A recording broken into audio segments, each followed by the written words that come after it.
Kapan resign gitu pertanyaannya kan kalau anak kecil kan biasanya pertanyaan enggak gitu kapan ada di rumah, kalau ini enggak kapan resign gitu kan. Biarin aja Bu, Biarin kan aja. mereka yang iri, kita udah masuk DPR, dia belum. Kalau saya nyalon kampanye.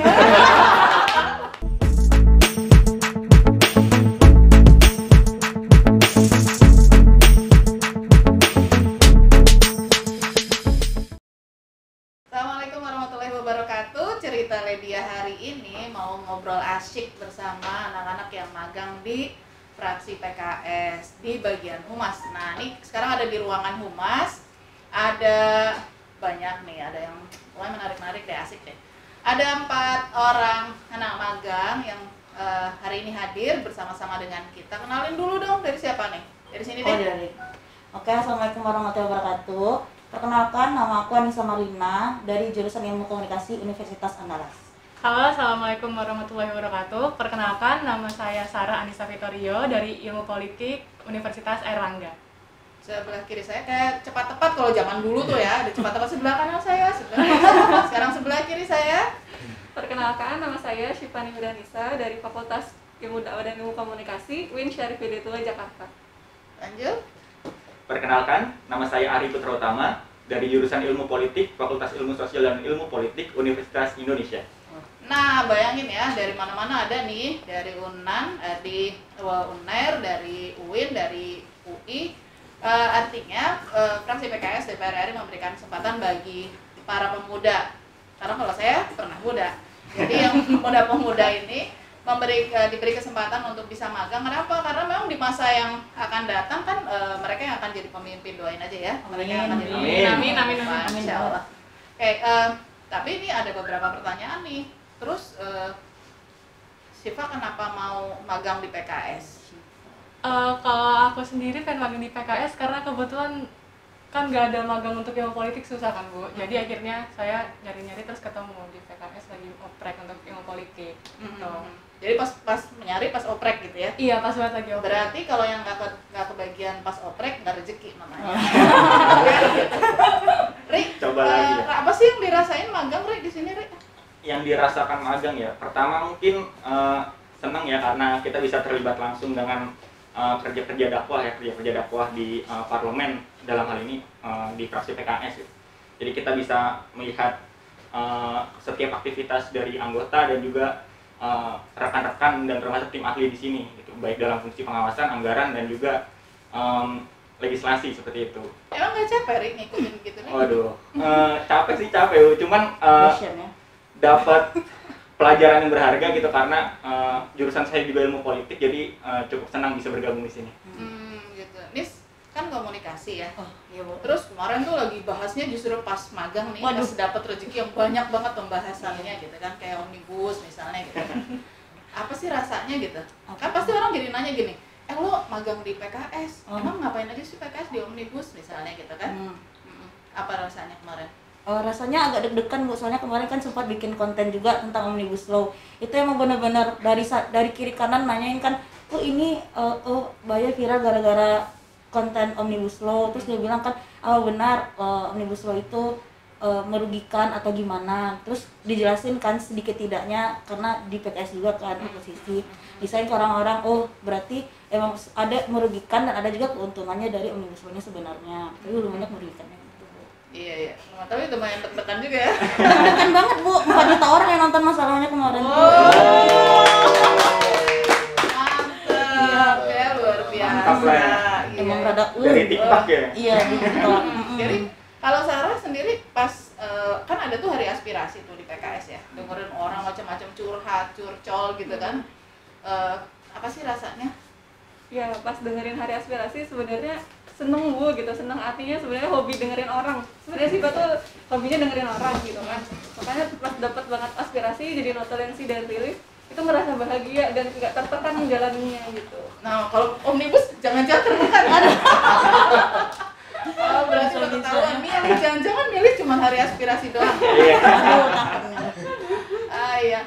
Nah, jadi buat nanti yang ingin gabung lagi kalau masa yang berikutnya ada oprek lagi di fraksi PKS, boleh juga sih kemudian mendaftar karena ada hal-hal yang cukup menarik ya buat buat teman-teman itu mereka punya dapat pengalaman, dapat deg-degan, dapat segala macem deh ya, yang seru-seru. Pernah diomelin nggak? Diomelin sih. Kayaknya Nggak pernah sih. Pernah. Tidak pernah. Kira-kira Tapi suruh revisi dalam jumlah banyak dalam bisa. tempo yang Sering. ya, nah itu dia bedanya supaya bisa tahu ya kalau di kantoran sama di politik itu bedanya. Kalau kita perlu revisi, kita perlu perbaikan itu biasanya kayak proklamasi dalam tempo yang sesingkat-singkatnya gitu kan. Jumlahnya juga banyak.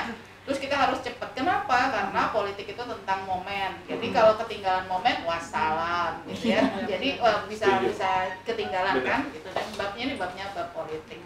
Oke, ada yang mau ditanyain nggak ke saya? Gaya ya. Itu kali Bu, apa yang membuat Ibu tuh terjun ke dunia politik? Kenapa Ibu nggak milih jadi ibu-ibu sosialita? Sosialita. Kayaknya saya bisa ditendang dari ibu-ibu sosialita, Aduh. nggak model, orang preman begitu. Ya buat saya sih gini, karena dari dulunya senang di kegiatan sosial. Terus udah lama sih, tahun 90-an belum pada lahir ya. Aduh, Di mana-mana tuh Bu?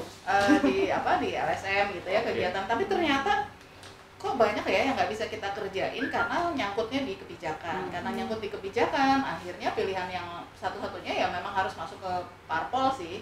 Karena kan yang nanti membentuk kebijakan kan jadi anggota dewan. Waktu itu sih belum kepikir jadi anggota dewan, tapi seenggaknya bisa ngelurusin lah ya, maksudnya bisa masukin lah lewat yang jadi anggota dewan. Nah, alhamdulillah ternyata kan di 2009 terpilih jadi anggota dewan sampai sekarang gitu. Jadi ya itu deh, ada sukanya ada dukanya. Kalau lagi diomelin orang ya mesti gitu deh, tapi nggak boleh baper lah ya di politik. Udah gitu tegangnya ada. Bayangin yang nggak ikut rapat aja deg-degan. Iya. Apalagi yang ikut Ini rapat. kalau pulang-pulang udah nyaris kayak Bang Toyib, abis gitu ya memang kita harus belajar cepat sih.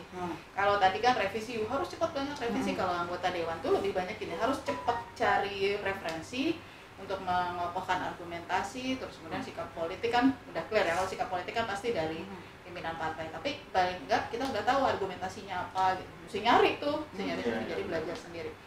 Meskipun saya bukan latar belakang politik, ya terjun bebas lah ya. Belajar di lapangan gitu. Nah terus Bu, kan Ibu juga seorang ibu rumah tangga ya Bu. Nah itu kira-kira bagaimana Bu cara mengatur waktunya gitu? Sarah nih ibu rumah Oh tangga. iya, cara emang able Bu, mencari banyak referensi. Ketuker ya saya ya. Dan kalian tidak protes. Menunjukkan betapa saya pernah muda gitu. Sarah sama Siva. Oke, Sarah Siva. Oke, baik. Jadi kalau saya tuh jadi anggota DPR tuh anak paling kecil saya udah SMA. Alhamdulillahnya. Jadi kan kalau yang sekarang nih banyak anggota DPR yang masih muda ya. Jadi mereka hamil, melahirkan. Wah, ini agak beda lah ya pendekatan. Jadi kalau saya emang udah pada besar. Jadi yang paling kecilnya kelas 1 SMA, terus kelas 3 SMA sama udah kuliah. Jadi relatif lebih longgar lah ya. Jadi komunikasi juga udah lebih enak, udah ya protes sedikit udah lah Bu gitu, kecape. Kapan resign gitu. Pertanyaannya kan kalau anak kecil kan biasanya pertanyaan enggak gitu. Kapan ada di rumah, kalau ini enggak kapan resign gitu kan, karena mungkin ngelihat ibunya udah kecapean kali ya. Tapi ya jadi seru aja gitu. Jadi banyak teman ngobrolnya. Selanjutnya Bu, Ibu Lydia kan udah di DPR dari tahun 2009 ya. Berarti ini sampai tahun 2024 berarti 3 periode kira-kira. Nah selama 3 periode ini kira-kira apa suka dukanya dan produk legislasi apa yang paling berkesan menurut Bu Lydia gitu, selama ada di DPR? Jadi kan gini, kalau di 5 tahun pertama tuh 5 bulan pertama sih sebenarnya ya, itu stres tiap pagi mau berangkat tuh, kalau nggak gatel sakit kepala, mules ada aja, karena kan kita berada pada dunia yang beda ya, dunia di DPR sama dunia di luar, sebenarnya di lapangan, karena saya banyak di lapangan. Jadi perlu adaptasi, mulai bisa menyesuaikan. Terus kadang-kadang suka mangkel di periode itu tuh ada masa di mana saya nggak datang rapat, tapi sama salah satu media yang waktu itu masih mainstream dan cukup besar di Indonesia, dibilang katanya Lydia Hanifah minta supaya fasilitas anggota DPR itu setara menteri. Orang nggak datang, coba bayangin, handal nggak tuh? Dan itu besoknya tuh di SMS-nya sama orang Surabaya. boleh nggak ya nyebut? Jadi disebut sama orang Surabaya, Bu kenapa ibu begini gitu, nulis begini. Terus saya kan nggak datang bukan, saya ngecek koran-koran yang biasanya nggak benar. Oh dia ini satu ini lain gitu. Dan mereka punya jaringan online ya, sehingga akhirnya terus kemudian itu kali pertama tuh digituin ya. Terus anak saya langsung buka Kaskus, masih zaman Kaskus waktu itu yang lebih 2.500 komen negatif semua, keren kan? Udah salah, terus gimana? Terus akhirnya saya protes dong sama korannya, minta direvisi. Cuma revisinya ternyata cuma segini dan salah gitu. Jadi orang yang ngomong ada fraksi lain, katakanlah fraksi A, yang dia sebut diralatnya fraksi B. Tambah nggak nyambung kan? Akhirnya dari situ saya pikir, oh ya berarti saya harus lebih hati-hati. Mulai itu dengan memastikan misalnya kayak rilis, terus kalau ngobrol sama wartawan mastiin. Jadi akhirnya jadi apal nih kalau media ini biasanya suka salah paham, media ini nyambung kayak gitu akhirnya jadi itu di 5 periode pertama, di 5 tahun pertama. Di 5 tahun kedua itu kan dinamika politiknya beda ya, pemilihan pimpinan juga lain, terus kemudian pemilihan komisi juga ya, pimpinan komisi juga beda gitu ya. Setelah lobby kan juga harus ada yang lebih banyak belajar lobby itu adanya di periode kedua. Kalau di periode pertama tuh sedang menikmati gini, diundang ke luar negeri.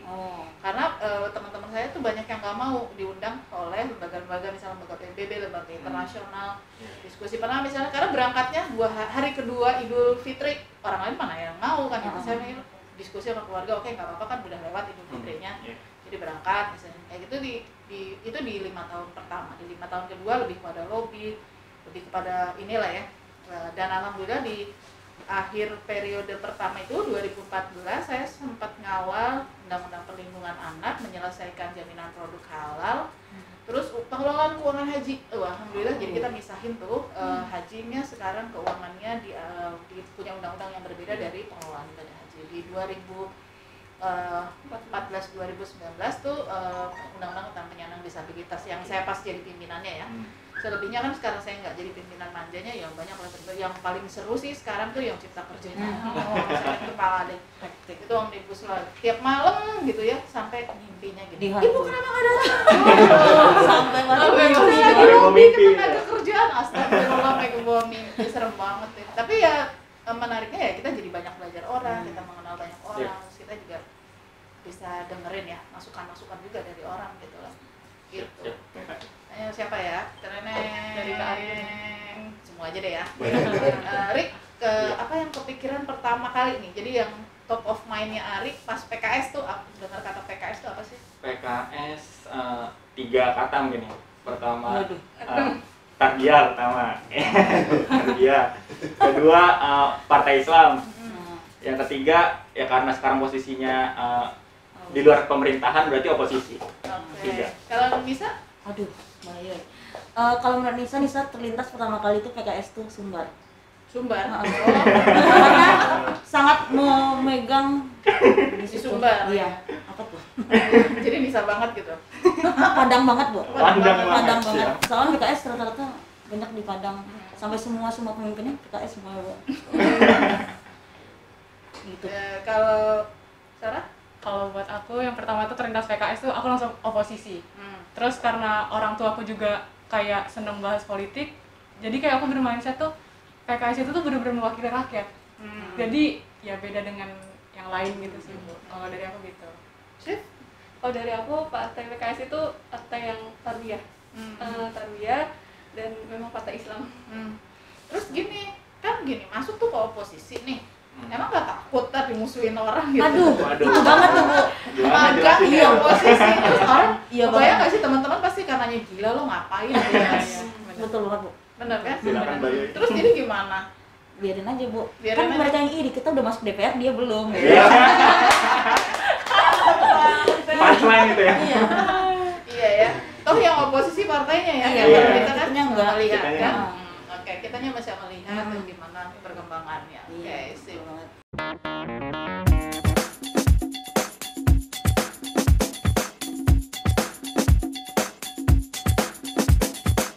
Yang A adalah pilih mana, BBM naik atau BBM nggak dibalas? BBM naik. BBM tau nggak? Tahu. BlackBerry Messenger. yes. Iya, udah nggak ada sih, Pak. Agak once upon a Agak- time. agak- Nggak apa-apa BBM nggak dibalas, kita chat WA. Telegram maksudnya. Siap? Pertanyaan kedua. Menjadi jomblo atau kesepian? Jomblo. Jomblo sih. Jomblo sih. Jomblo dia. Kenapa menjadi jomblo, Anissa? Mending jomblo, banyak teman mungkin. Kalau kesepian ya udah kesepian sendirian, sad sendirian. Betul sekali. Siap. Pilih TikTok atau IG? IG. IG. Aduh. Cuma ada satu generasi alay di sini. Siap. Ditinggal wisuda atau ditinggal nikah? Sudah. Yesus. Nikahnya. Kenapa nih? Kenapa? Jangan sampai telat wisuda. Ya udah sih. Jadi Nah, saya harus nggak pernah wisuda. Nggak Kenapa, pernah Bu? wisuda. Pertama suami saya sakit, waktu S1, pas S2 kayaknya sakit. Jadi ibu Nggak udah pernah nikah wisuda. sebelum Saya nikah wisuda? semester 5. Waduh. Oh. Aduh Bu, udah Ayo selesai silakan. tujuh. Mau Bu ada calon? Masalahnya Bayu ada yang mau Oh apa? itu pertanyaannya Pak. Kita dicarikan. Dicari ya? Dicari oprek. Oke. Siap ya, satu lagi. Dua lagi. Pilih jadi politisi atau akademisi? Akademis. Akademisi. Oke. Satu lagi. Suka nyalon atau suka masak? Suka masak. Nyalon. Masak. Kenapa Sarah suka masak? Suka nyalon Sarah? Merawat diri. Aduh. Merawat diri. Investasi, Kalau investasi. saya nyalon kampanye. Kayak alhamdulillah cerita Ledia hari ini seru-seruan bareng yang pernah magang di fraksi PKS, mudah-mudahan bikin ngiler, bikin kepingin. Dan insya Allah kita akan ketemu dengan cerita-cerita Ledia berikutnya. Makasih banyak ya udah Iya, pada sama-sama. ngumpul sini. Maaf lahir batin Sama-sama. salah sebut nama. Pokoknya mudah-mudahan magang di fraksi PKS ini bikin kenangan manis terindah dalam hidup kalian. Manis banget. Oke, assalamualaikum warahmatullahi wabarakatuh. Waalaikumsalam. Udah siap. Mampus, mampus, mampus. Endingnya assalamualaikum.